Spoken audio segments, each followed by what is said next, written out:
I am going to bring Saba back into this discussion. And Saba, what would you say how would you say that the lack of satisfaction during intimacy may affect women based on our discussions?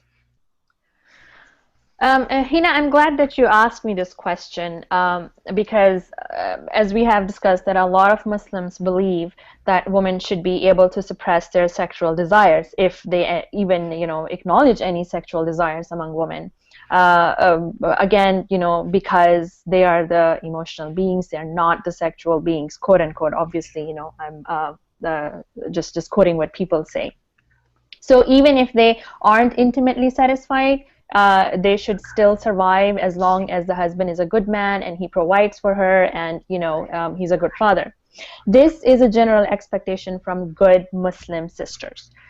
Now, those of you who are familiar with my articles must have noticed that for almost 2 years now, my writings have taken a shift. I'm pretty much refuting this generalization because I've been exposed to so much, to so many of those sisters who are suffering because of lack of physical satisfaction in the marriage. And it was so overwhelming that I had to take a step back and think that if Allah has made me see this side of my suffering sisters, then there must be a reason. I'm put in this situation. There must be something expected from me that I have to see their pain. That maybe I have to help spread awareness about them so they could be a solution, inshallah. And an initiation that alhamdulillah Muslim Matters, I love Muslim Matters because it has always given us a platform to express ourselves, and alhamdulillah the initiation by took place last year with the Sex Mashallah series, and Thank we you. saw yes, Haleh, Hena, jazakallah khair so much, for always facilitating this discussion, these kind of articles for us.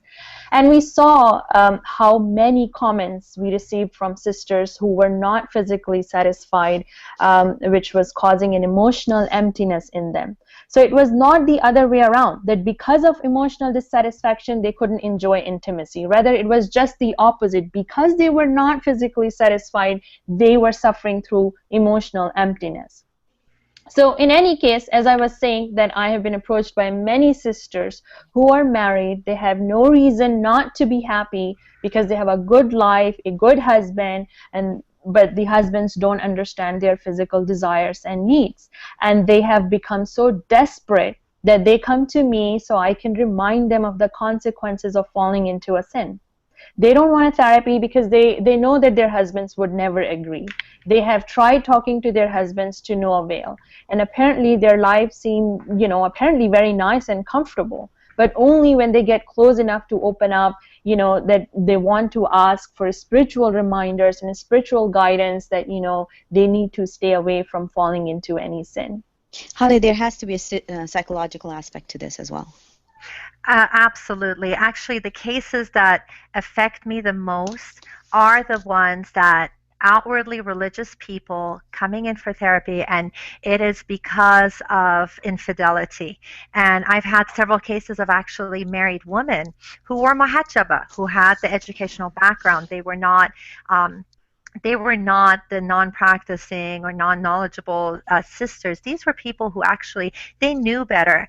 And because they had like this lack of physical satisfaction in their marriage, they did go astray. And this really hurts me so much because I feel that if someone is knowledgeable and is practicing, yet they go astray. First of all, no one is immune to it. And I think this is the lesson that I get time and time again when I'm working with these individuals, that it doesn't matter whether you're a sheikh, whether you're a student of knowledge, whether you were all your life in Saudi Arabia and you have all this background.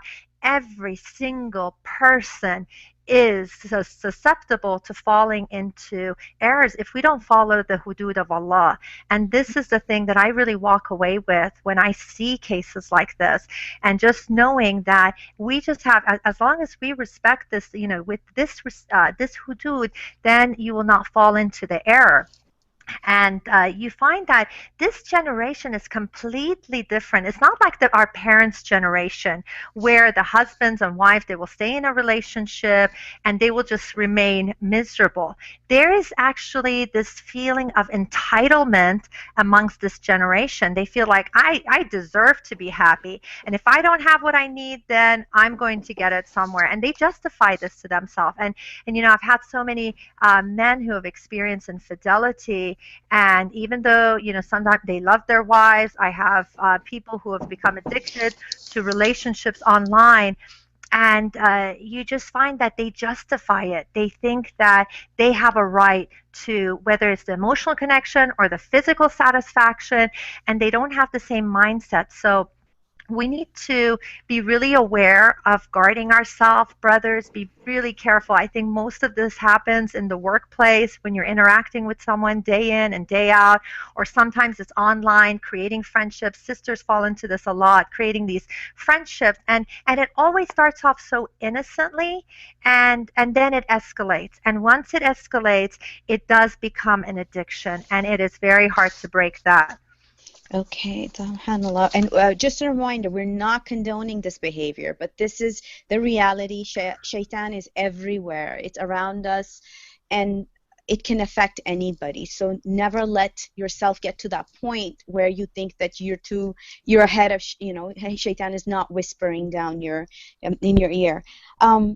Can you please continue on and give us a little bit more about how physical satisfaction can either make or break a marriage? And I'm getting questions from sisters, and to the live audience, I do want to say that we are getting questions. Some of these questions we will answer in we'll give it to our counselors so they can answer in the "What's the Matter" column. Maybe we might have specific articles written about these questions, especially about women whose desires are not so strong.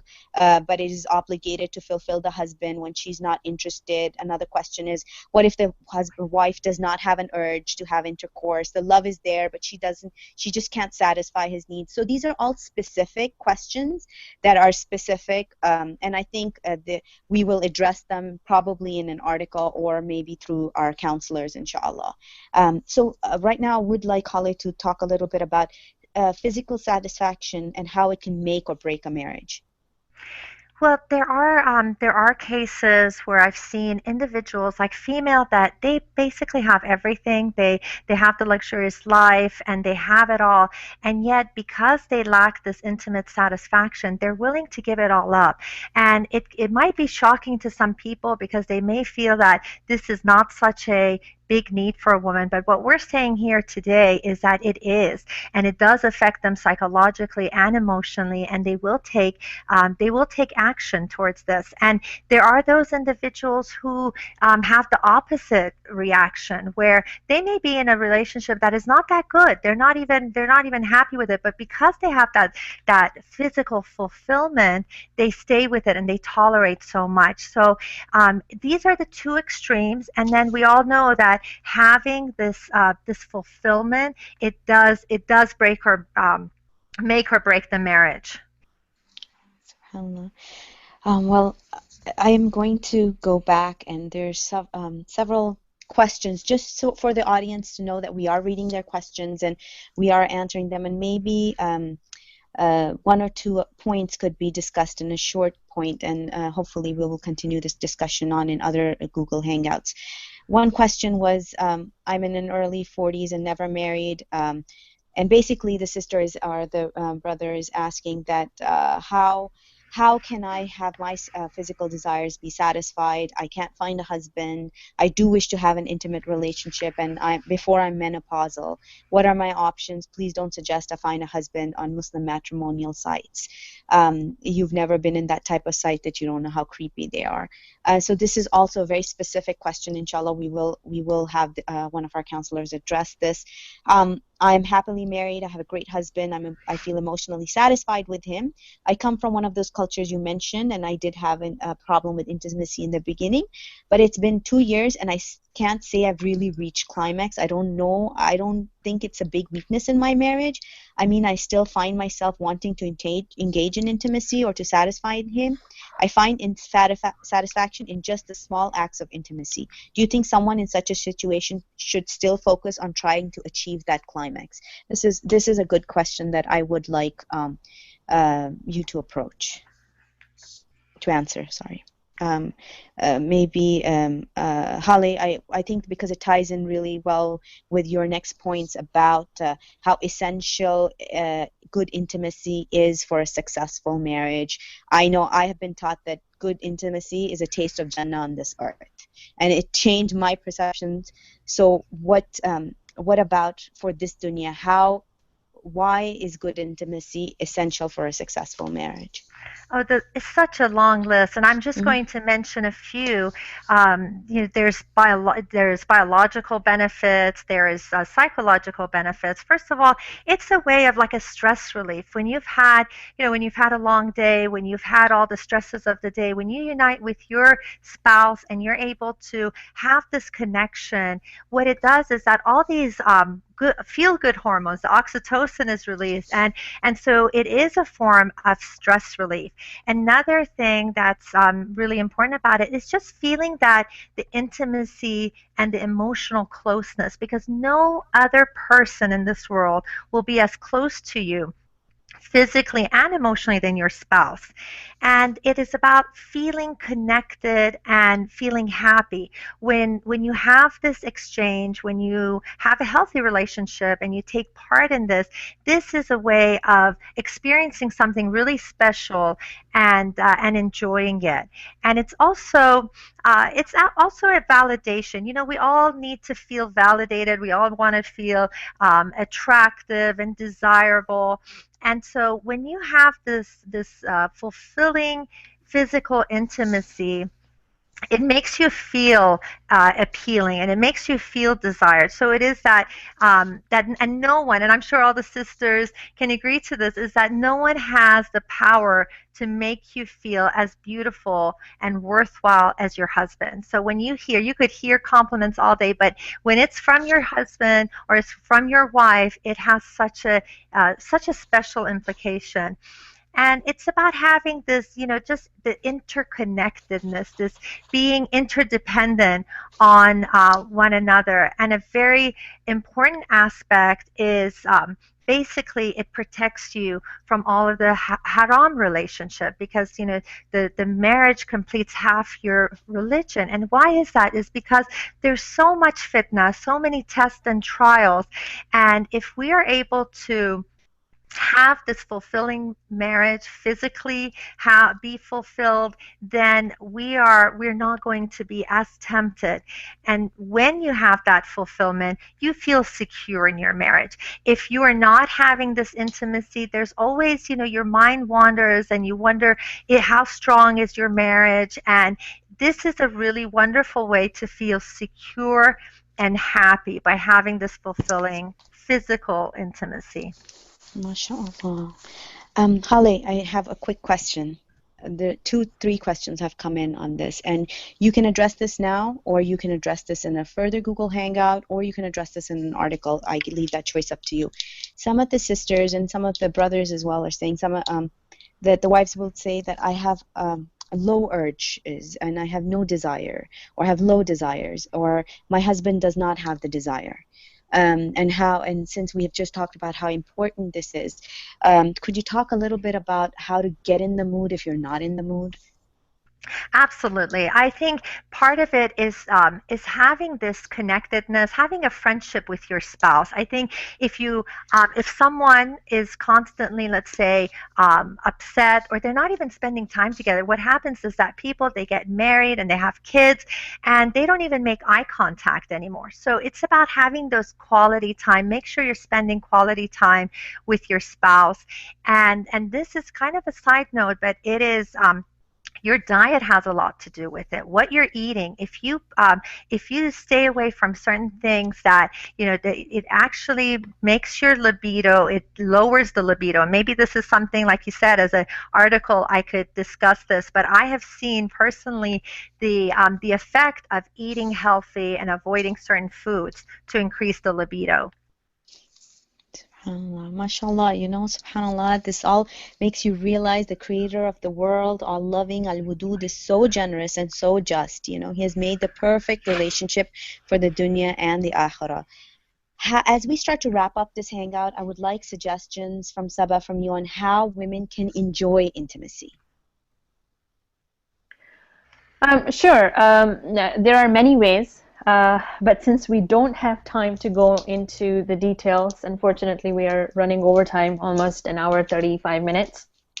So, inshallah, we will cover these tips in future article on Muslim Matters. I'm already done writing an article. In fact, it just needs to be edited and posted. But real quick, I want to leave my sisters with a very sincere advice. Sisters, those of you who are struggling with your cultural beliefs, firstly, I'm going to address them. Just keep in mind that when your husband approaches you or he desires you, then be happy and feel wanted because he's desiring you. He's not looking anywhere else. He's not interested in anybody else. Rather, he's with you. He's attracted to you. So feel wanted. Be proud of your marriage, that the spark is still present and you have your husband's attention. Let's not perceive it as a duty. Let's see it as a way of mutual pleasure and a way of physically connecting and bonding with your spouse. How do you suggest they do this? Okay, this advice, basically, again, because we are tackling with a group of different type of sisters, this advice is for those women who are in normal relationship and not suffering through some serious issues in their marriage. So they need to learn to separate their regular marital issues from intimacy. Every couple has issue, and that's nothing abnormal. So those issues can be put on hold. And just like a wife continues to eat or sleep or carry on with her activities of her life, even though she had a disagreement with her husband a few hours ago, similarly, she can carry on with her intimate life, because eventually those disagreements get resolved, alhamdulillah, in a normal, happy relationship. So only if she starts looking at it as if she starts looking at the intimacy as her right to, and as a way of her stress release, as Haleh mentioned, that take it as a stress release, and she pointed out some really beneficial points about how to enjoy for a woman to enjoy her intimacy. So just shift the way a wife perceives intimacy. Learn to compartmentalize issues in the mind. Don't let anyone tell you that women are not capable of compartmentalizing in her mind. Believe in yourself. Yes, you can do it. Remember that the biggest sex organ in a woman's body is her mind. Learn to use it. In a happy marriage, the quality, also it's as a side point, I just want to mention real quick that in a happy marriage, the quality can be compromised once in a while. For the, this is again to the sisters, especially when majority of the time intimate life is satisfying for a wife. Occasionally, sisters should be ready to offer their husbands, to offer themselves to the husbands without necessarily expecting reciprocation, because sometimes men are just in dire need. And again, I want to emphasize this is the case when majority of the time intimate life is satisfying for a wife. Okay, and what about sisters with a higher drive than their husbands? You mean those sisters who are applying these techniques, but their husbands are the ones who are not aware of their physical needs? Are just the category you're asking me about? I'm asking you about the sisters who have a higher drive than their husbands, because we did get a question like that. Okay. So the sisters who have higher sexual drive than their husbands, or the sisters who have a drive and they are not being satisfied by their husband, as the comment you mentioned earlier, for all those suffering sisters of mine, who have husbands that fail to understand your sexual desires and needs. I really hope and pray that those husbands listen to this talk and they own up to their responsibility of satisfying their wives. And I really hope that they realize that just like their wives are a garment to them, keeping them from being exposed to sins, they too are the same garment to their wives. So please, brothers, listen to your wives, recognize their sexual needs, and understand their struggles. Um, for the sisters, know that it is better for you to please Allah than the family or the community or the family expectations or the so-called family honor.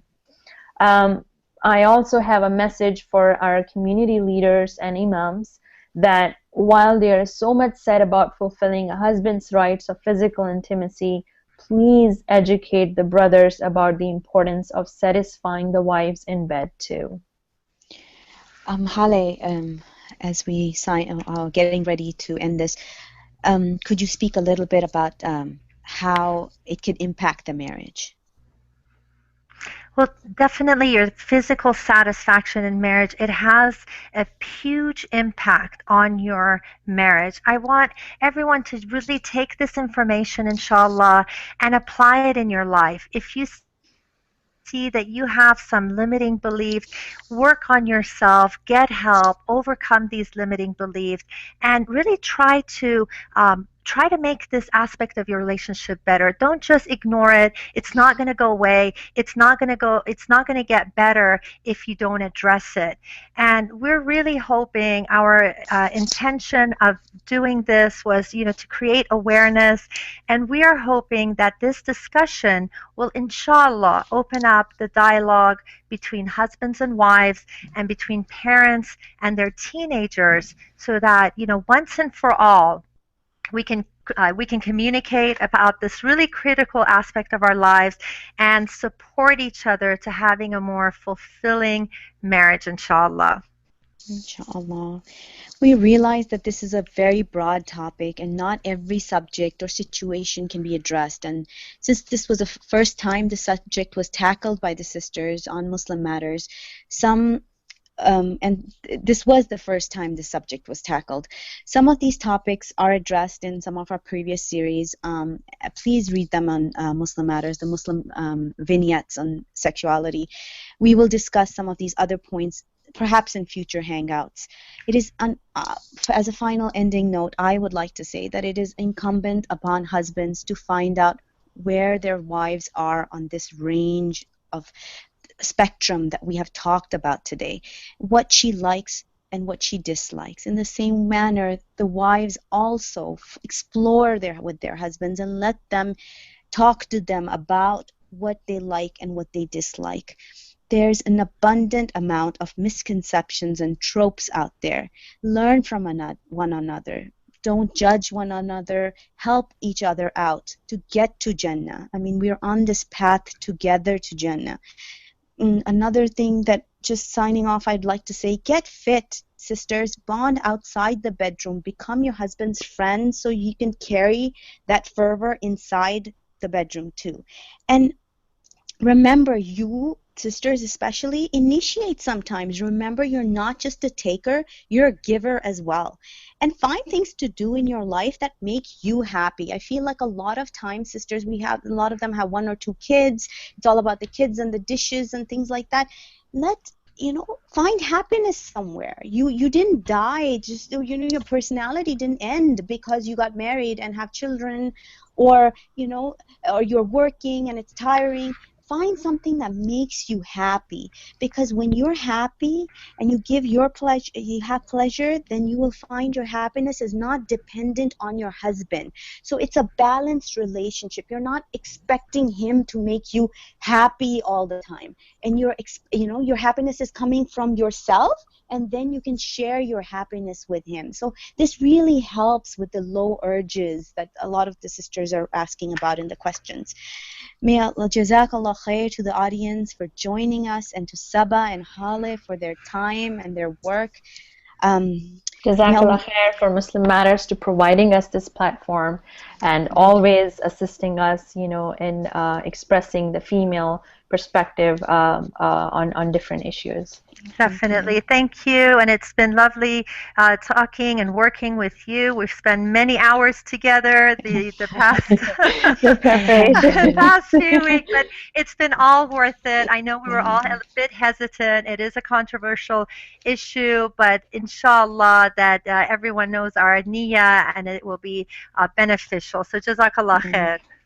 may Allah bless all of us with loving, passionate, and fulfilling, intimate lives. I'm ending this now. Assalamu alaikum wa rahmatullahi wa barakatuh. آخر دعوانا الحمد لله.